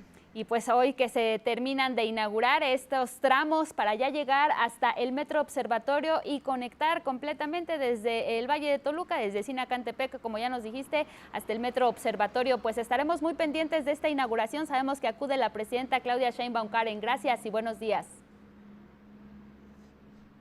Gracias, muy buenos días. Bien, pues ahí está. Más adelante les vamos a tener toda la información de esta inauguración y nos vamos con más. Hablemos ahora de otro transporte, el Metrobús, aquí en la Ciudad de México, sigue ampliando sus recorridos. Fernanda Chávez tiene la historia. La línea 4 del Metrobús se amplía con la nueva ruta Quetzalcóatl que va del aeropuerto a Majac. Se sumaron 19 nuevas unidades eléctricas de 8.5 metros de longitud con capacidad para 70 pasajeros. Las nuevas unidades tendrán una frecuencia de paso de 9 minutos y tienen habilitado el sistema de cobro con la tarjeta de movilidad y bancarias. El costo del viaje es de 30 pesos. Están habilitadas para facilitar el acceso a personas con discapacidad y son un espacio seguro. Y cuentan con una rampa retráctil para que pueda acceder una silla de ruedas, la cual también tiene un espacio exclusivo al interior de la unidad. Tienen integrado el equipo de videovigilancia conectada a nuestro centro de control para su monitoreo. Estas unidades se suman en la transición hacia la electromovilidad en la capital del país. Queremos que el 100% sea eléctrica. Y el día de hoy 19 unidades entran a servicio justamente bajo la perspectiva de la electromovilidad, que es el rumbo y el futuro al que queremos llevar al transporte de la Ciudad de México. La nueva ruta del segundo sistema de transporte más importante de la Ciudad de México permite mejorar los flujos de pasajeros hacia los puntos de mayor interés histórico y cultural. Con imágenes de Darío Hernández y Daniel Pérez, 11 Noticias, María Fernanda Chávez del Río.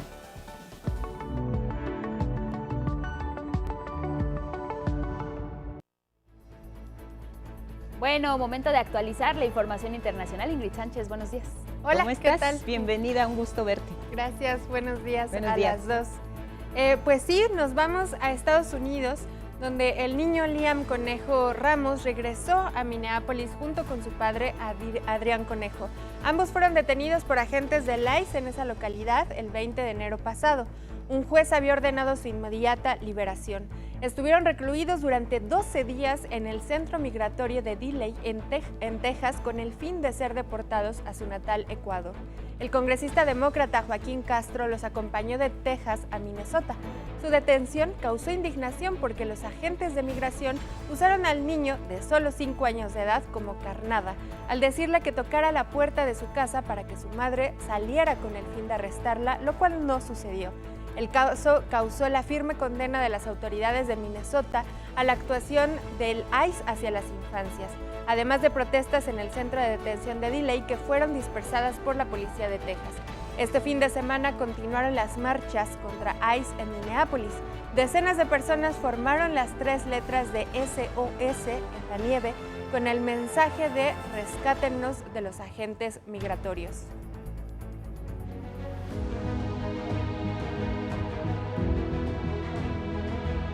Mientras, el presidente Donald Trump ordenó retirar a agentes del ICE de las manifestaciones en Minnesota.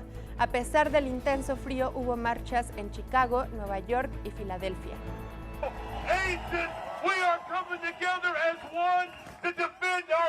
El ICE debe desaparecer después de que agentes asesinaron a Alex Pretty en Chicago. En Dinamarca, alrededor de 10,000 personas se manifestaron en la Embajada de Estados Unidos en Copenhague para protestar porque Donald Trump demeritó el papel de las tropas de la OTAN en Afganistán. El presidente de Estados Unidos aseguró que los contingentes europeos fueron menos beligerantes que los soldados de su país. Dinamarca fue uno de los principales países europeos en enviar tropas a esa nación asiática en 2001 para supuestamente combatir a la milicia talibán. La movilización fue convocada por la Asociación de Veteranos de Guerra de Dinamarca y además de manifestarse, rindieron homenaje a los 44 soldados daneses que murieron en Afganistán. 3 millones de hojas del archivo del pederasta Jeffrey Epstein, recopiladas durante las diversas investigaciones y procesos judiciales, fueron reveladas por el Departamento de Justicia de Estados Unidos. En ellas aparecen políticos y empresarios de las más altas esferas.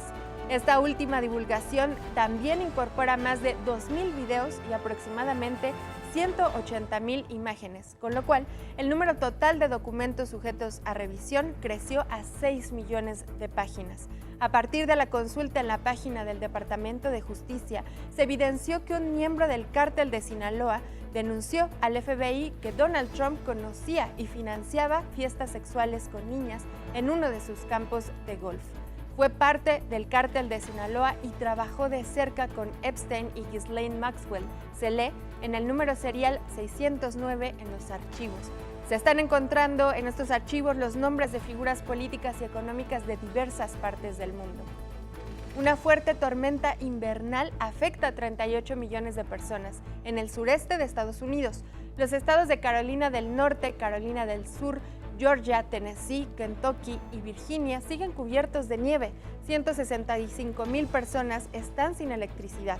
Las carreteras siguen cerradas debido a las dificultades para transitar en el mal clima y al menos 1,500 vuelos fueron cancelados en distintos aeropuertos. Mientras, en la ciudad de Nueva York, en la costa este, máquinas trascabos removieron la nieve acumulada durante la tormenta invernal de la semana pasada, la más fuerte hasta ahora.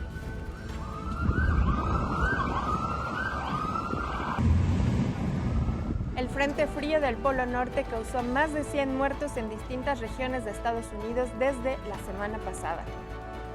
En Costa Rica se realizaron elecciones presidenciales y legislativas para renovar los 57 asientos de un nuevo Congreso. 3.700.000 ciudadanos mayores de 18 años fueron convocados a las urnas. De acuerdo con el conteo del Tribunal Superior Electoral, hasta el momento se ha procesado el 93.7% de las actas de votación y la candidata derechista Laura Fernández cuenta con una amplia ventaja de 48.33% para ser electa como presidenta. Por esta razón no será necesaria una segunda vuelta electoral. Fernández representa la continuidad del actual gobierno encabezado por Rodrigo Chávez y uno de los ejes de su campaña electoral fue el combate a la inseguridad y al aumento de la criminalidad. En un mensaje con Chávez, la presidenta electa resaltó la tranquilidad que habrá en la transición. Que la transición será, como ha sido siempre, el trabajo entre nosotros dos, ameno, técnico, respetuoso y anteponiendo el interés del pueblo de Costa Rica por encima de cualquier cosa. En esta jornada electoral estuvieron presentes también observadores internacionales de la Organización de Estados Americanos. El ejército de Israel una vez más violó la tregua en la Franja de Gaza al atacar el territorio palestino. Murieron 32 personas palestinas en nuevos bombardeos contra tiendas de campaña.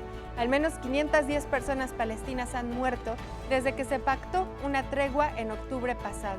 Israel prometió reabrir este lunes el cruce de Rafah al sur de Gaza, frontera con Egipto, al paso de personas. Y es que miles de personas palestinas enfermas y heridas esperan atención médica urgente en el extranjero. En el Congo, murieron al menos 200 personas en el derrumbe de una mina del mineral coltán. Los heridos fueron trasladados a 3 hospitales en la ciudad de Rubaya, provincia de Kivu del norte. El deslizamiento de tierra fue causado por las fuertes lluvias. Llovió mucho, se produjo un deslizamiento de tierra y arrastró a la gente. Usualmente los túneles de las minas se excavan a mano, están mal construidos y no reciben mantenimiento. Congo es un importante proveedor de coltán, componente clave en la producción de teléfonos inteligentes, computadoras y motores de aviones. La mina es controlada por el grupo armado M23 financiado por el gobierno de la vecina Ruanda. Hasta aquí la información internacional, Angie y Lupita. Muy bien, Ingrid, pues muchas gracias. Esperemos que Israel ahora sí cumpla y abra el paso de Rafah. Este cruce es muy importante. Muchas gracias. Sí, gracias y buenos días. Vamos a seguir con más esta mañana, transmitiendo en esta nueva etapa de 11 Noticias a las 6. Vamos a regresar con información importante porque sabemos que mucha gente está de puente, Elvira Angélica Rivera. Así es, nos vamos a enlazar hasta algún punto donde ya estén los tradicionales tamales, por supuesto, en este Día de la Candelaria. A todos se nos antojan y vamos a ver de qué hay, Guadalupe. Eso, volvemos.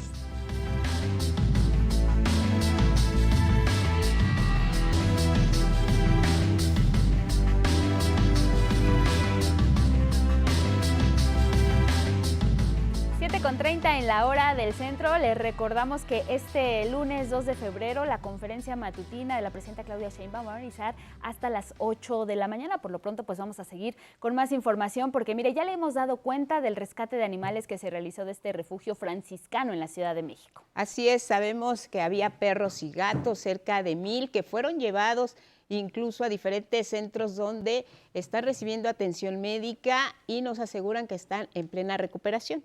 Además del maltrato animal que sigue sobre la mesa y que se está investigando incluso, pues también ha surgido el tema de quién se iba a quedar con este predio del refugio. Finalmente, en las últimas horas, la información es que fue recuperado por los operadores de este albergue. Les contamos todos los detalles.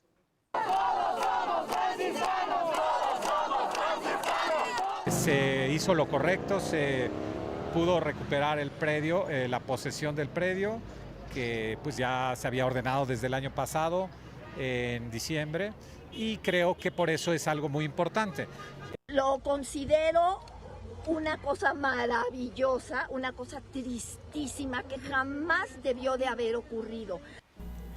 A más de un mes de litigios con la Fundación Hagenbeck, integrantes y ciudadanos del refugio franciscano recuperaron el albergue ubicado en el kilómetro 17.5 de la carretera México-Toluca, donde vivían más de 1000 perros y gatos.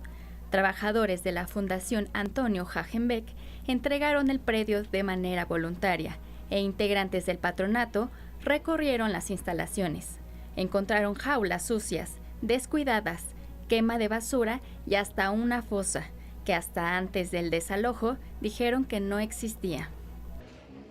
Al entrar al inmueble nos encontramos con una fosa con cientos de cadáveres de perros. Así que vamos a seguir el pueblo mexicano señalando la masacre que se cometió con todos los perros franciscanos, con los gatos franciscanos.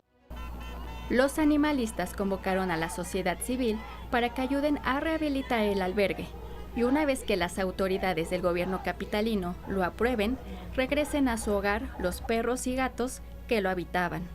De que se pudo entrar de manera pacífica, que se entregó el predio porque ya no hay nadie de la fundación adentro.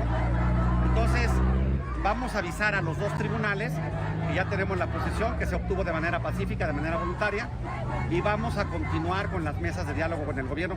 Lo más importante es eso. Tenemos una ruta trazada con el gobierno, tenemos diálogo, tenemos negociación, y creo que ese es el camino mejor para lograr que los franciscanos regresen a su hogar. Con imágenes de Eduardo Zamudio y José Navarro, e información de Gabriela Jiménez, 11 Noticias. Vamos a cambiar de tema porque los festejos por este Día de la Candelaria van a dejar una derrama económica de 1.583 millones de pesos, principalmente en negocios pequeños y medianos de aquí de la Ciudad de México. Esto de acuerdo con estimaciones de la Confederación Patronal de la República Mexicana aquí en la capital.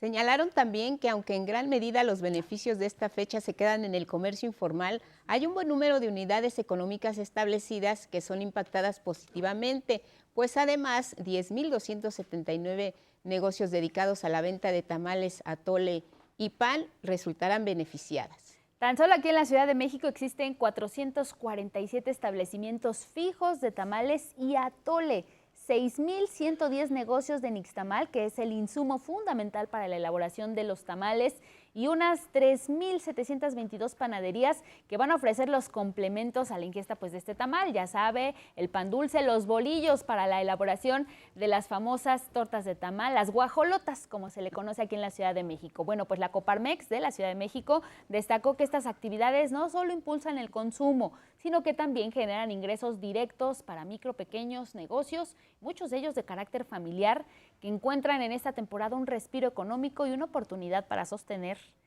el empleo local. Y pues otra tradición, particularmente de esta fecha, es la de vestir al Niño Dios. Restaurarlos ya es un oficio que se hereda por generaciones. Arnold Gutiérrez nos cuenta la historia.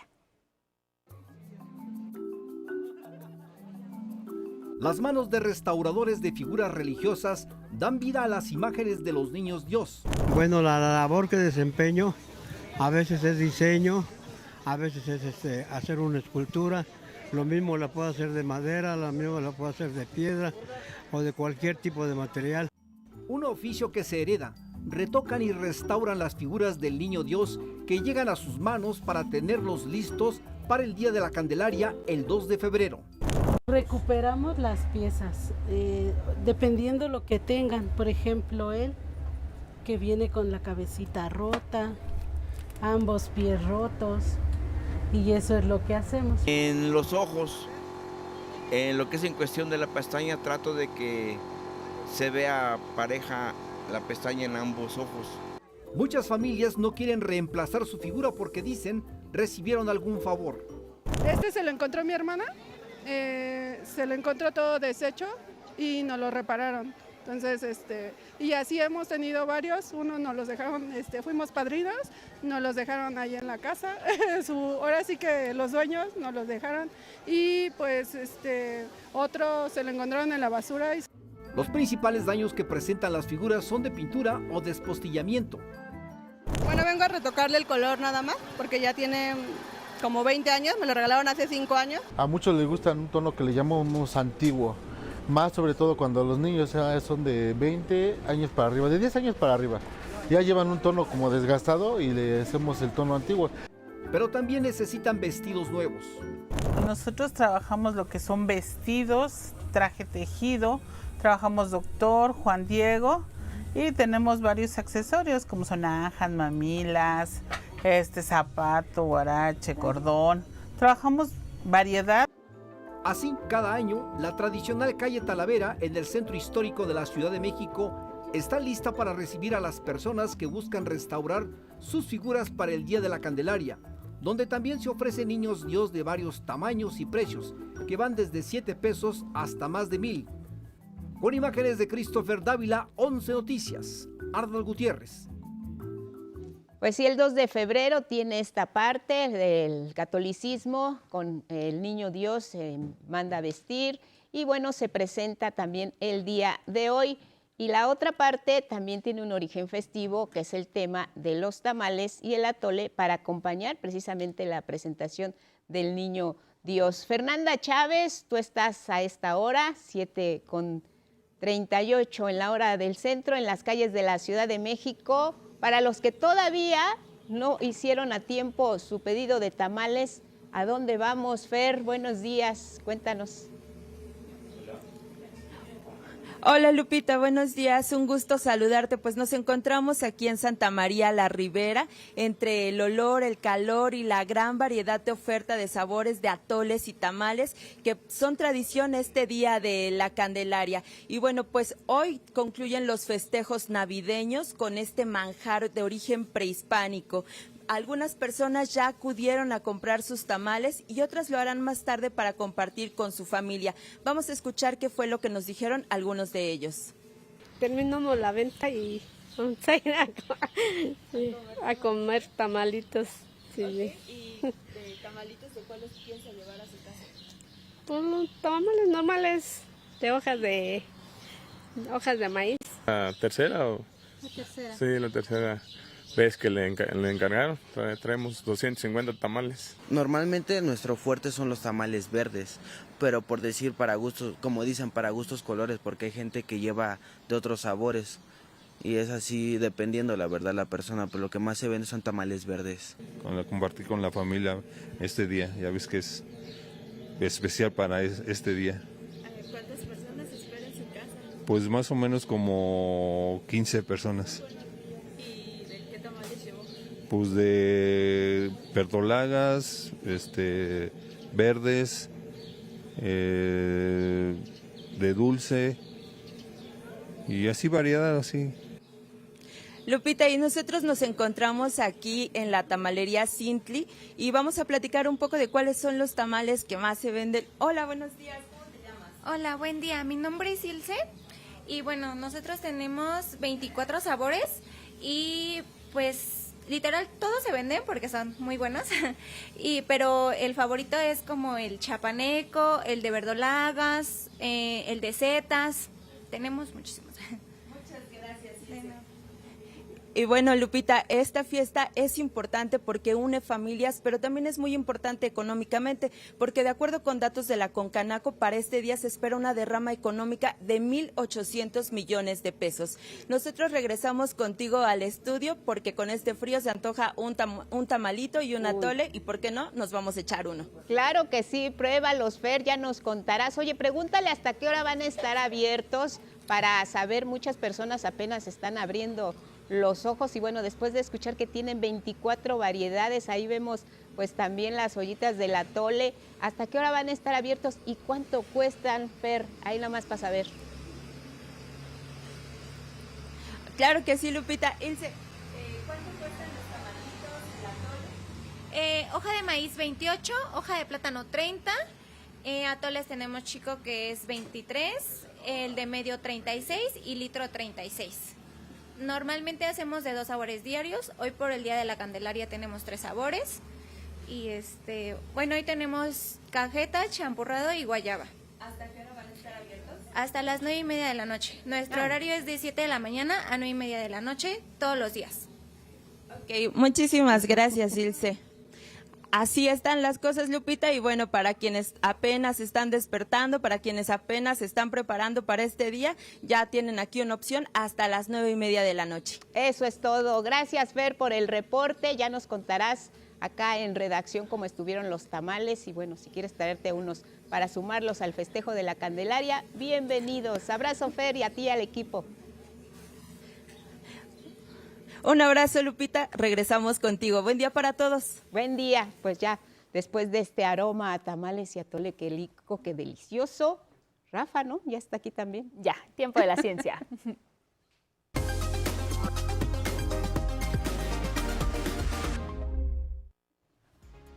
Rafa Guadarrama, Ciencia y Tecnología. Buenos días, bienvenido. Buenos días. Muy Rafa. buenos días, pues ¿Qué tal? muy contento de estar aquí en este nuevo set y también con información de muchos sabores. Eso, Rafa, Para seguir venga. con la cuestión de la ciencia y los tamales. Vamos a comenzar con esto. Hablemos de ecosistemas que son esenciales para el planeta. Los humedales son prácticamente todos estos entornos donde hay cuerpos de agua, lagunas, ríos, manglares. Estos ecosistemas desafortunadamente están en riesgo. Se ha perdido 35% de ellos en el mundo y hoy, en el Día Mundial de los Humedales, le presentamos esta información. Itzel Gómez.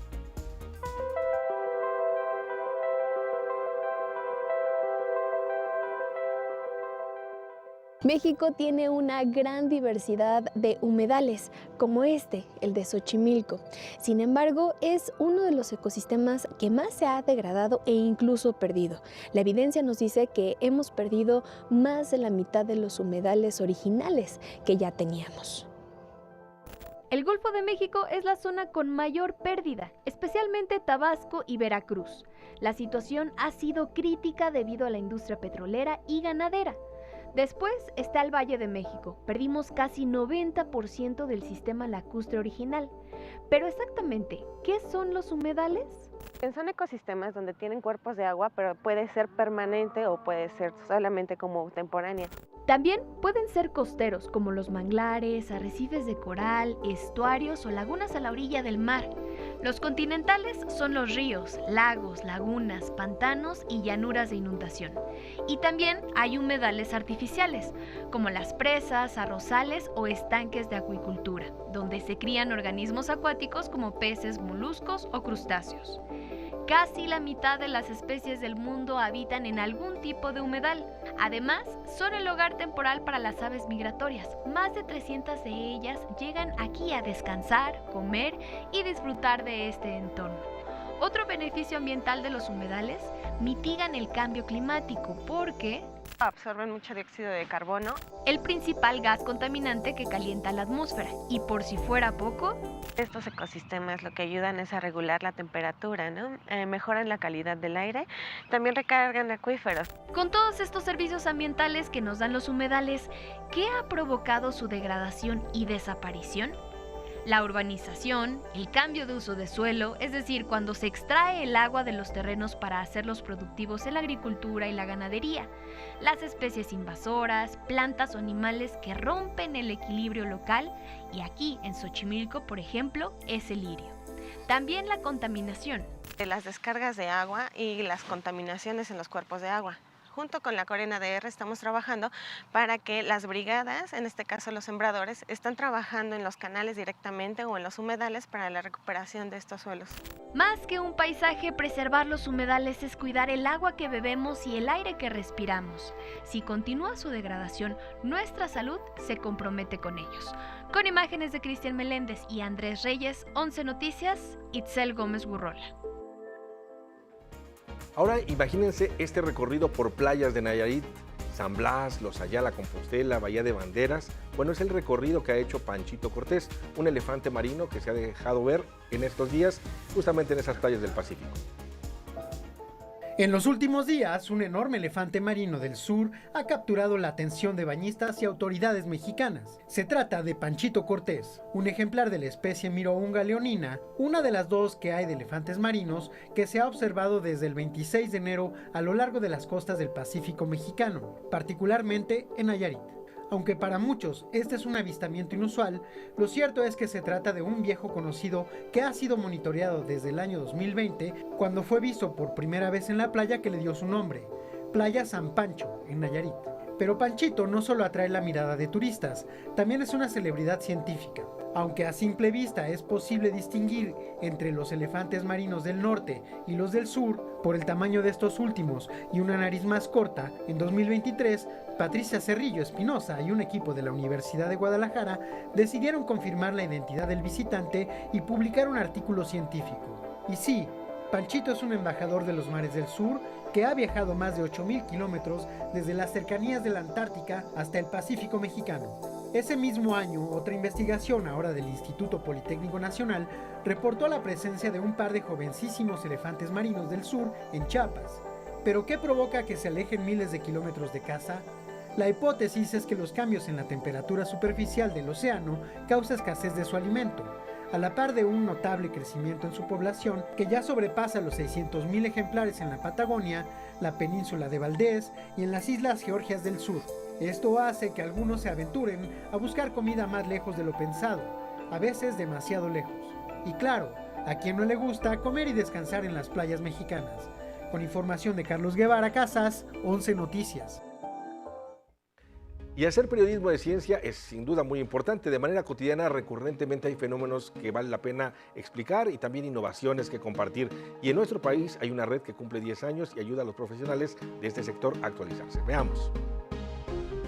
Quienes solían comprar los periódicos en los años 80 en México podían enterarse de los aconteceres nacionales, lo que pasaba en el mundo, en la economía, los deportes e incluso leer opiniones, pero la ciencia no figuraba como noticia. Años después, y con la persistencia de 3 científicos mexicanos que escribían en el periódico La Jornada, se contrató al primer reportero para cubrir temas científicos. A inicios de este 2026 ya hay más de un centenar de profesionales de la comunicación científica que hacen que la sociedad esté mejor informada. Son quienes pertenecen a la Red Mexicana de Periodistas de Ciencia, que este sábado celebró su 10º aniversario. Todos los días creo que tenemos preguntas. ¿Cómo va a estar el clima? ¿Por qué hace tanto frío? ¿Por qué las temporadas se alargan? ¿Por qué llueve más? ¿Por qué hay tanto tráfico? Todas esas preguntas que parecieran tan básicas, la ciencia tiene respuestas a ello. Nosotros tomamos la ciencia para dar respuesta a estas historias, a estas preguntas de la sociedad, y poder generar historias que tengan un contenido profundo de datos, información, cifras y todo lo que nuestros científicos están haciendo en los laboratorios, en la academia, para responder a esas preguntas. Pensada en ser inclusiva, esta organización sin fines de lucro ha organizado decenas de cursos y talleres, proyectos colaborativos a nivel nacional e internacional, y sus integrantes no solo están en medios de comunicación, también en empresas, universidades y otras organizaciones. El Politécnico fue anfitrión de la celebración, pues comparte objetivos similares a la red MPC. Generar conocimiento que responda a problemas reales, que además se traduzcan en soluciones aplicables que fortalezcan sectores estratégicos y que también contribuyan a mejorar la calidad de vida de las personas. Observamos que siempre hay una carencia de conocimientos y la información no está muy bien tratada. Entonces yo creo que el futuro es que todos los medios, tanto públicos como comerciales, integren a estas personas, como es la red, que se vayan integrando para poder ejercer un periodismo más profesional. Con imágenes de Cristian Meléndez y Andrés Reyes, 11 Noticias, Itzel Gómez Gurrola. La madrugada de este domingo 1 de febrero no fue tan tranquila como la mayoría de los astrofísicos esperaba, y es que en diversos momentos el Centro de Predicción de Clima Espacial de Estados Unidos tuvo que emitir alertas y actualizaciones por una actividad solar importante que, vale la pena aclarar, no afectará de manera importante también a nuestro planeta, pero sí es reflejo de su ciclo de 11 años que está en este momento de mayor actividad. ¿Qué ha ocurrido? Bueno, una región del Sol conocida como 4366 estuvo especialmente inquieta. Alrededor de las 4:42 de la mañana se generó una llamarada solar de clase M6.6, es decir, moderada, de poca duración y sin efectos, ya lo decíamos, en la Tierra. A las 6:56 y a las 7:18 de la mañana, también de ayer, se informó un cambio de esta actividad y finalmente, bueno, quedó como M5, que también es de efectos moderados. Recordemos que es importante el monitoreo del clima espacial, sobre todo porque cuando llega a presentarse una llamarada de tipo X, que es la más intensa, llega a tener efectos en las telecomunicaciones y las redes eléctricas. Bueno, la información que tenemos este día en Ciencia. Qué historia la de Pancho, como la gente lo ha bautizado. ¿Qué pasó ahí, Rafa? ¿Se perdió su colonia? Dicen que no es la primera vez que lo ven. Anda en solitario.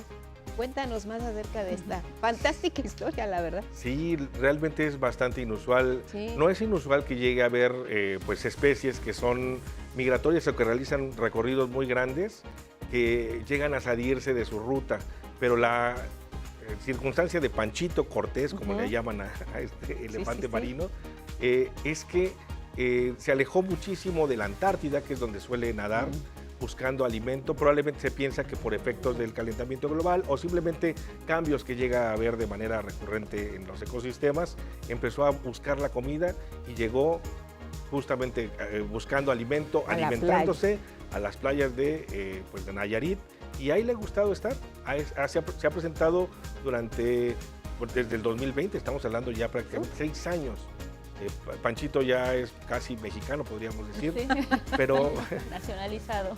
Sí, no, pero sin duda es un fenómeno biológico interesante, y también llama la atención que cuando Panchito llega a alguna de las playas, las autoridades locales, la Secretaría de Marina, buscan protegerlo, sí, pero también mantener a la gente alejada, a cierta distancia, porque aunque es muy raro que estos animales lleguen a tener alguna agresión, digamos, a un ser humano, ellos por su naturaleza son muy temperamentales. Un animal de más de 3 metros de largo, imagínate. O sea, más vale así de lejitos. Sí, más vale de lejitos, y admirar la naturaleza de un elefante marino es prácticamente es imposible ver a un animal de esta naturaleza aquí en las costas de México, y el hecho de que este animal se haya adaptado bien, que haya encontrado las condiciones para subsistir durante tanto tiempo, pues creo que también habla bien de los ecosistemas marinos de México. Es decir, aquí hay mucho que comer, y Panchito ahí se ve bien regordetón. Sí, ya le gustó territorio mexicano. Sí. Oye, Rafa, y un ejemplo de que la ciencia está en todo, pues es también Día de la Candelaria. Gran variedad que tiene que ver con los maíces de nuestra tierra, que se pueden hacer tamales para este día.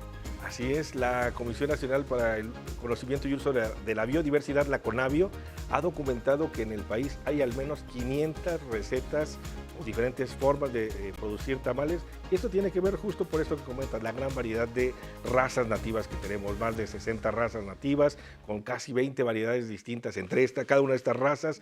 Es decir, y por supuesto, somos como país biodiverso, tenemos ingredientes para aventar y distribuir y repartir, y entonces tenemos diferentes tipos de chiles, diferentes tipos también de proteína para acompañarlos, de pescado, de camarón, hay de insectos incluso. Claro, según la región también es la preparación, ¿no? Por supuesto, y también las formas, incluso las hojas con las que se cubre.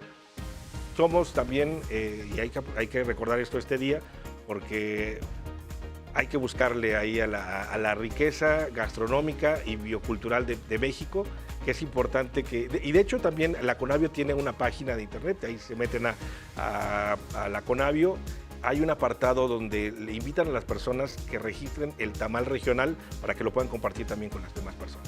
Bien, pues mira, ¿cuántos te falta por probar de los 500, Rafita? Pues ya voy como en unos 20. Te faltan 480. Así es, pero ahí voy. Ahí vas.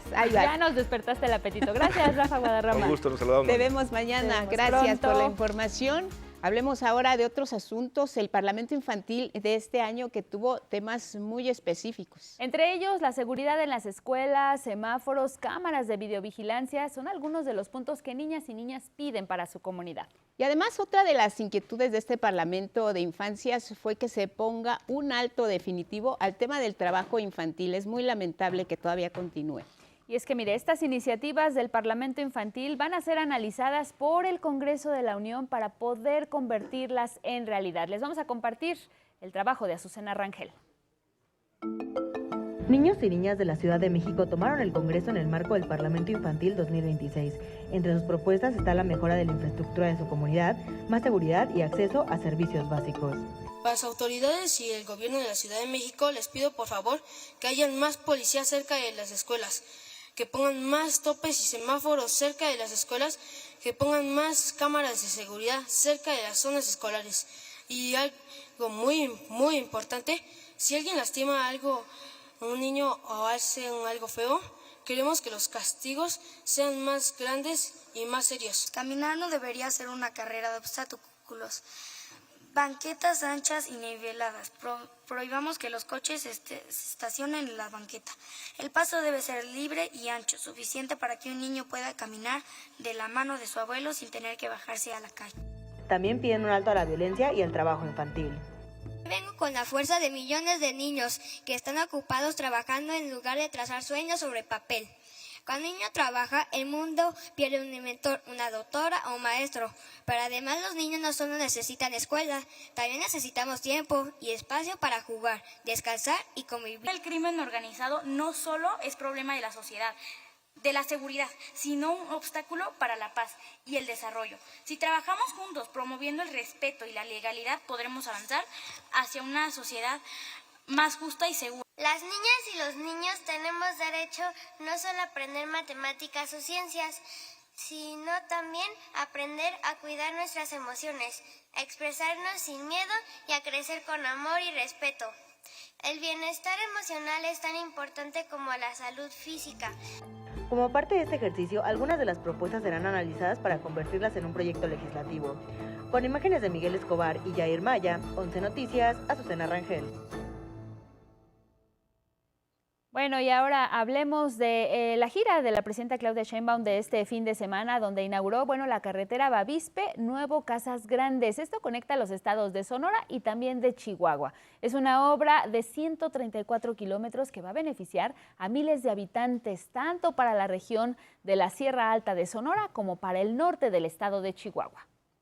Nos comprometimos a hacer esta carretera y no hay nada que sea más felicidad para la relación de pueblo y gobierno que cumplir. Así que hoy venimos a decir, cumplimos con ustedes. Es una realidad esta carretera. El secretario de Infraestructura, Comunicaciones y Transportes, Jesús Esteva, destacó que esta carretera se construyó en menos de un año y representa un paso significativo para el desarrollo económico y social de esa región. La obra tiene 134 kilómetros de longitud total, de esos 18 kilómetros están en Sonora, 116 en Chihuahua, 67 kilómetros fueron construcción nueva y 67 kilómetros de conservación. Se invirtieron 1.822 millones de pesos, se generaron 5.466 empleos entre directos e indirectos y tiene una configuración de 2 carriles, 7 puentes, 2 entronques. Viene la reforma electoral como eje principal de discusión en el segundo periodo ordinario de sesiones del Congreso. El ahora nuevo coordinador de Morena en el Senado, Ignacio Mier, afirmó que en esta reforma se va a buscar que se siga garantizando la representación proporcional de los partidos y en ambas cámaras.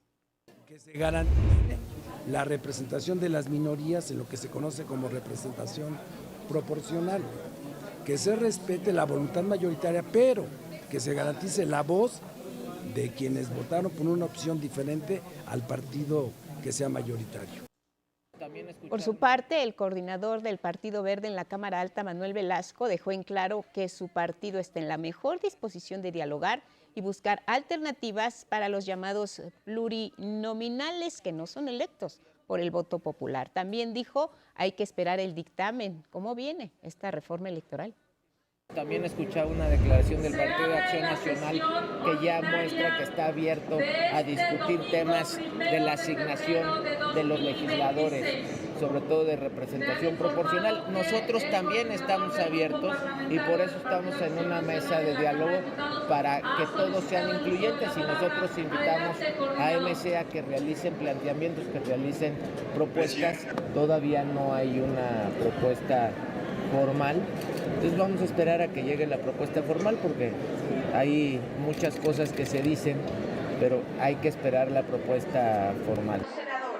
Mientras que la presidenta de la mesa directiva de la Cámara de Diputados, Kenia López Rabadán, afirmó que el calendario legislativo tiene como prioridad discutir esta reforma, ya que el proceso electoral arranca este año con la elección de diputados locales en Coahuila. Cambiamos de tema. El Mega Reciclatrón de la UNAM 2026 estableció un récord histórico y es que recolectó 86 toneladas de residuos electrónicos y también de pilas. La Secretaría del Medio Ambiente de la Ciudad de México informó que esta jornada, realizada en coordinación con la Universidad Nacional Autónoma de México, se consolidó como una de las acciones ciudadanas más relevantes en todo el país en favor del medio ambiente. Del total de los residuos que se acopiaron, 2 toneladas correspondieron a aparatos electrónicos y eléctricos recuperados mediante el programa Recuperatron, que se enfoca en la reparación y reutilización de estos equipos, mientras que 4 toneladas fueron de pilas consideradas altamente contaminantes. El evento registró la participación de 5.800 personas y la colaboración de 146 instituciones, empresas y organizaciones que se involucraron en estas acciones de manejo responsable de residuos. Autoridades federales y estatales reforzaron la búsqueda de los 10 mineros reportados como desaparecidos el 24 de enero en el municipio de Concordia, esto es en Sinaloa. Los trabajadores, entre ingenieros y personal de seguridad, forman parte de la empresa Vizsla Silver Corp.